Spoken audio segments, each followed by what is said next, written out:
Alright, how we doing, guys? So this is going to be a video on a character in Vampire Survivors known as Simon Belmont.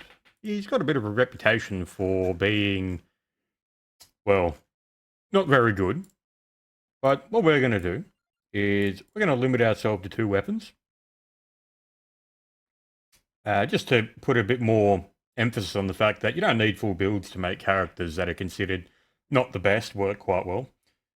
Simon's passive growth can occasionally affect might and armor. How this works is every so and so seconds, I'm not sure how long it is, he gains a buff where he gains damage equal to his growth for a set duration.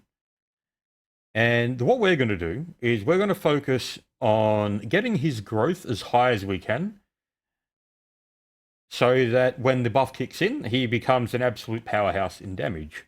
So doing this, we're going to achieve doing that with the Arcanas, Wicked Season, and Crystal Cries. We are going to be skipping Silent Old Sanctuary because I find it to be completely unneeded. So, let's get into the run then. We're going to be going to Ode to Castlevania. We're going to have random events on all of the modifiers to give it a bit more of a difficulty spike, I suppose. We could go with all off, but I find that to be quite easy. We do have all power-ups turned on. And let's get going.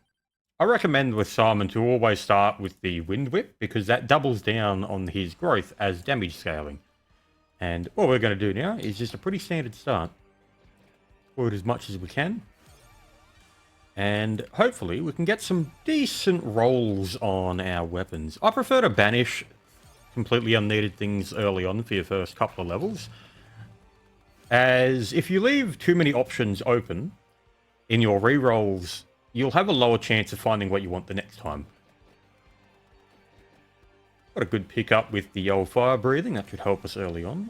We can take Candelabra. That's a pretty good pick. Hopefully, we just need a little bit of RNG for this to work out. Got a crown, that's a good pickup. Another fire pickup. We've got a strong early right here. I probably should have labelled that for later, but we should be good. This fire's really kicking in the early push. Here, it might get a bit rough. Get that wind whip up a little bit more. Hopefully we can clear this. Now, one of the things that's a good... Prism Blast, that's a good pickup. One of the things with working with hordes that you want to try is if you see a boss mob like this, you want to try and move away from them a bit, of course, kiting them. Don't stand there and tank it. But you can use hordes to your advantage. You don't want to clear the mobs next to the boss, because these mobs are impassable, which means that the boss mob won't be able to get to you as it has to walk through the other ones. We're going to save that time freeze over there for when we need it. We just need... didn't want to pick that up. Got a bit too high of a magnet range. Oh, we got a luck pickup. That should help us a little bit with our extra rolls. Now, when this turns over to the curse mode, we're going to pick up the Orologian, just so we can save on taking quite an extra chunk of damage. Oh, okay, we might not even need it. Bring this in. We'll pop that for the heal. Boom. Grab that chest early on. Easy upgrade on the Wind Whip. We will get the duplicator. I think that's a good pickup. One thing to also note with Wicked Seasons is to try and leave as much XP on the ground until it rolls over into blue, where you will gain an extreme bonus to your early game growth, which is your XP. We want to prioritize Empty Tome over most... Oh, okay, we got the light spawn.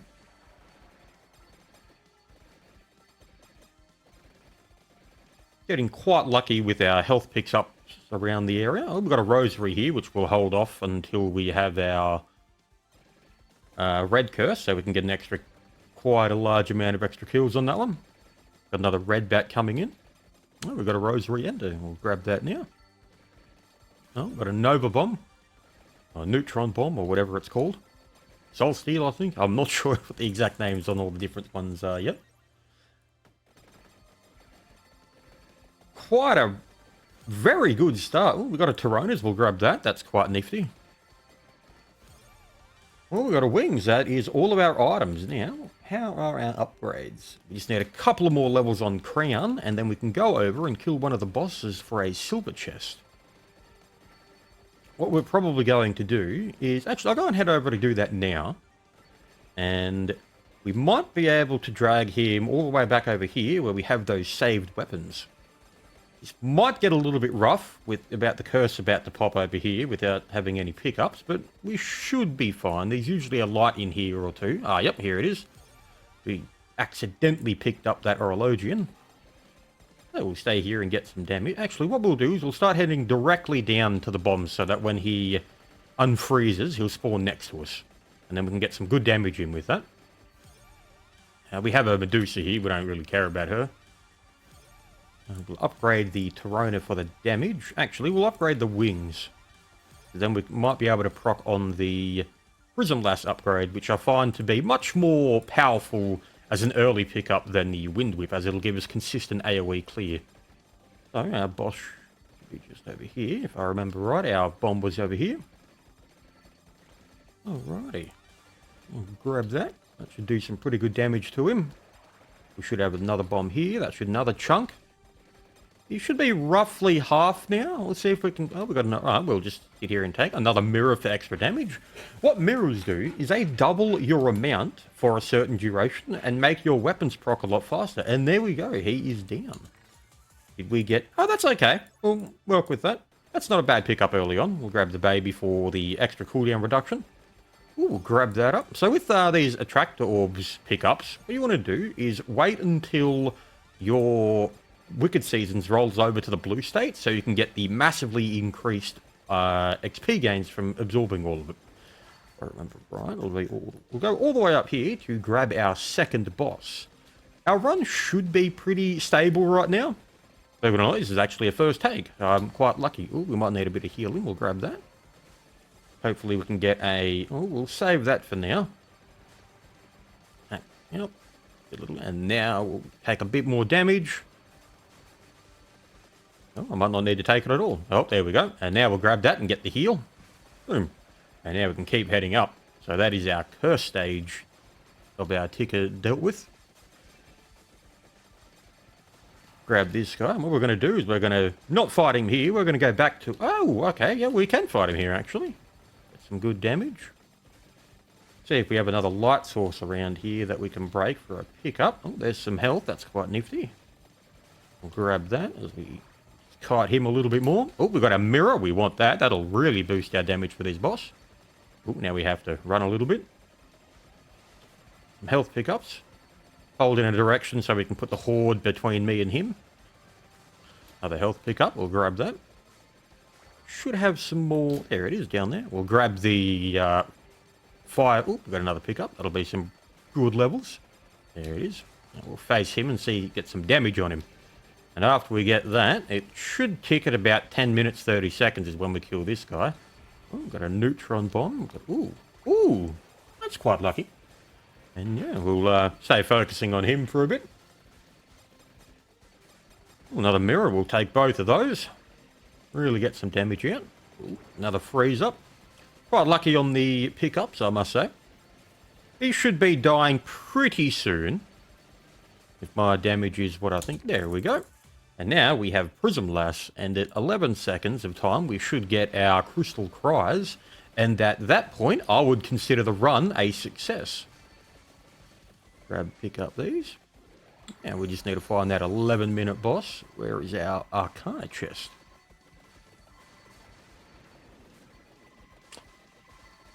Is it dropped already? It is not. It should be quite soon. Might as well pick that up. As you can see, the Prism Lass upgrade is a massive increase. There it is. Now we want to get our Crystal Cries. We do not want that. Ah, there it is. And now the scaling begins. So every time we kill an enemy with the Crystal Cries, that is frozen, they will drop a little heart, and picking up a heart will increase your health, your recovery, and your growth by a small amount. personally, in most runs, I would usually go over and get the Armadillo just for the Attractor Orb pickup for the Magnet range and the convenience, and I will go do that right now, killing these mobs as we head towards it. So the Prism Lass, one of the reasons I consider it such a good weapon is, one, it does quite good damage. Two, it has a modifier on it, an inhibitor for enemies called Defang, which what this does is it makes them unable to deal damage. So you will notice that some of them turn green, and this is the Defanged modifier, which means they cannot hurt us, which is quite helpful. And the freeze effect, obviously, they turn blue and they become stunned.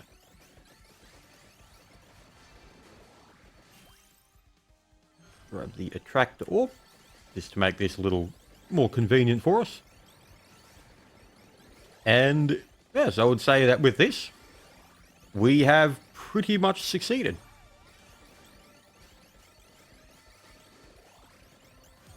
And as we can see, our might is 365% and our growth is at 275, 509 health and 2.24 health regen. Now, if I go back over, we'll probably have... Oh, it's still ticking.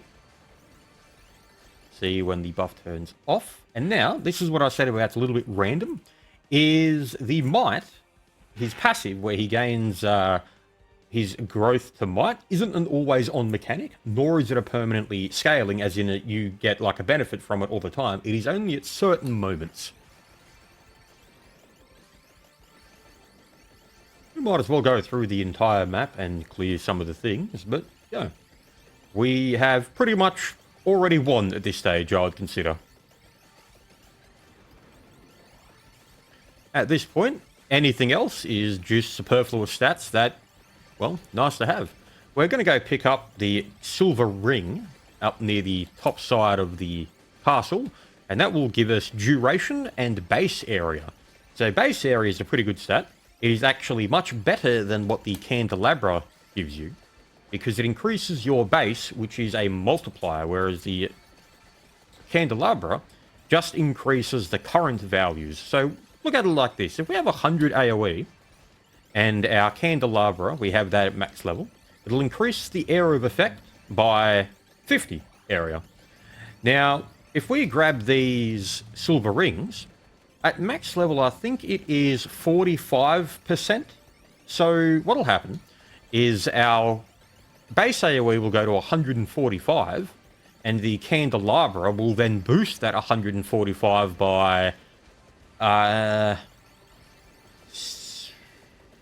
67 something like that. So yeah, they will have 200% something area of effect. If I just remember right, how far? Oh, it's up there to the left. It's a very good passive item for this run, and it'll also work with our Prism Lass in two ways, because the duration will affect how long this thing spins around us. As you can see, sometimes we have a bit of a downtime in it where we don't have that spinning, and we don't want that. We want to keep it up for as long as we can.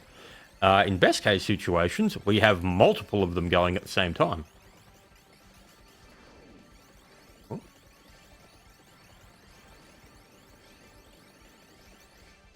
Sometimes I still have to check what the map is like, as I forget it quite often.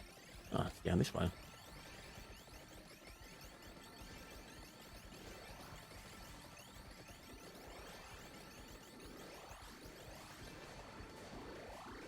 And I could very much easily do a full weapons run without locking out the others. It doesn't really change much, because either way, you're still going to completely focus on Prism Lass primarily, and Wind Whip. Everything else isn't really important. These are the only two things that you need.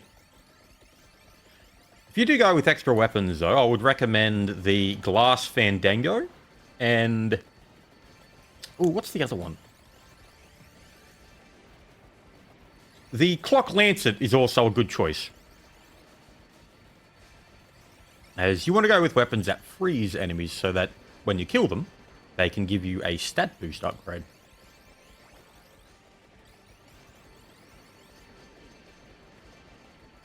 Another reason that I've picked all the modifiers on is if you have the game clock ticking at twice the speed, that means enemies are scaling twice as fast as normal.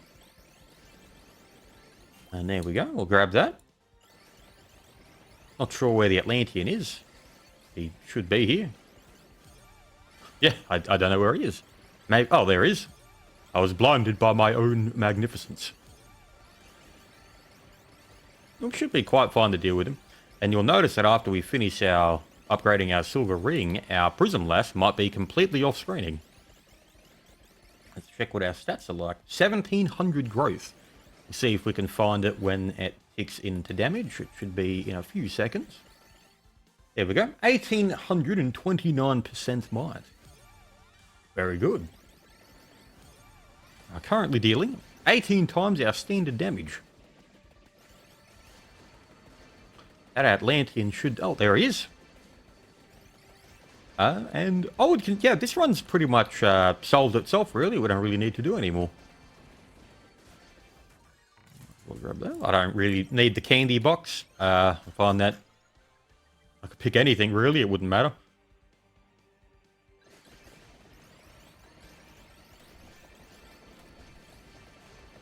We can pretty much do whatever we want. And yeah, as I said before, this is mainly just a highlight on... Even if you look at tier lists and videos on characters that are considered good or bad in Vampire Survivors, you can do anything with all of them. Flea Man, I would consider the absolute epitome of a challenge run, as he has the Arcana Game Killer and 1 HP. He is definitely the Iron Man of Vampire Survivors. Or the hardcore mode, if you want to talk about it. But even then with him, there is still ways to make him work. Granted, you do need a lot of luck and no very specific way about going things. Personally, I have done a run with Flea Man. And I found that the best way to make him work was to use retaliation weapons and to use the Arcana Divine Bloodline so you can actually have HP. I see that I've also missed an Arcana on the map, but it is completely irrelevant. We only need the 2 to get this build working. Anything else is just a bonus. But we will go and grab it. And we'll probably grab the... When enemies become frozen, they also explode.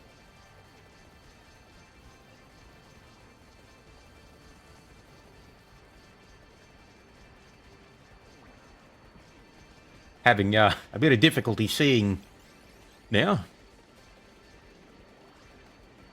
There we go. Let's see if we can find it. Sapphire Mist is always a good choice. Personally, I don't find Boogaloo of Illusions as great as a lot of people think it is. As if you do a run and you have a build that's quite functional, you will gain so many limit breaks in your weapon that it is completely unneeded and you'll cover the screen anyway. Let's see if we can find where our freeze explosion one is.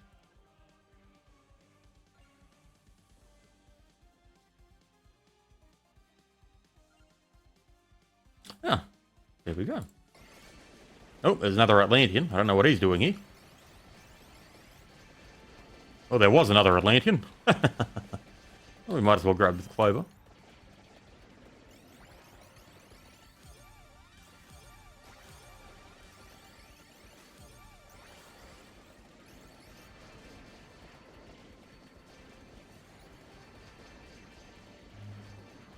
And yes, our might and growth are starting to get quite big.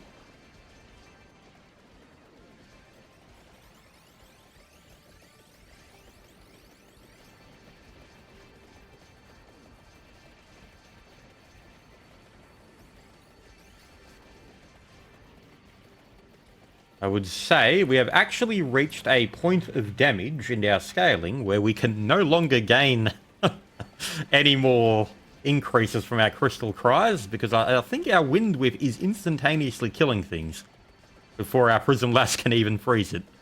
So yeah, we've already gotten to a point where one of our weapons doesn't even matter anymore. But yeah, there you go. That is a run with Simon Belmont.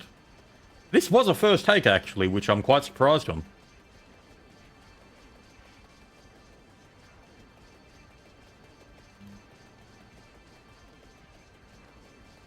And we are getting to the point of queued levels every now and then. Ah, we're starting to pick up more freeze items now. There we go.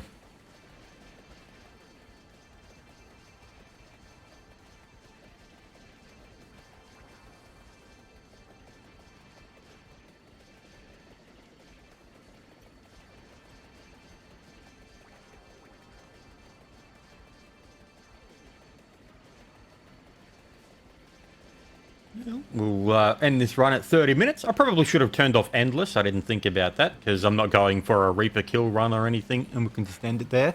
And that'll be a highlight of the video. And there we go.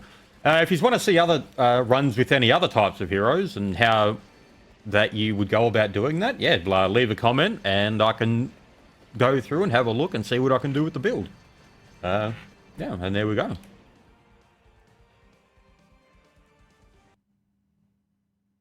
And here is our final stats.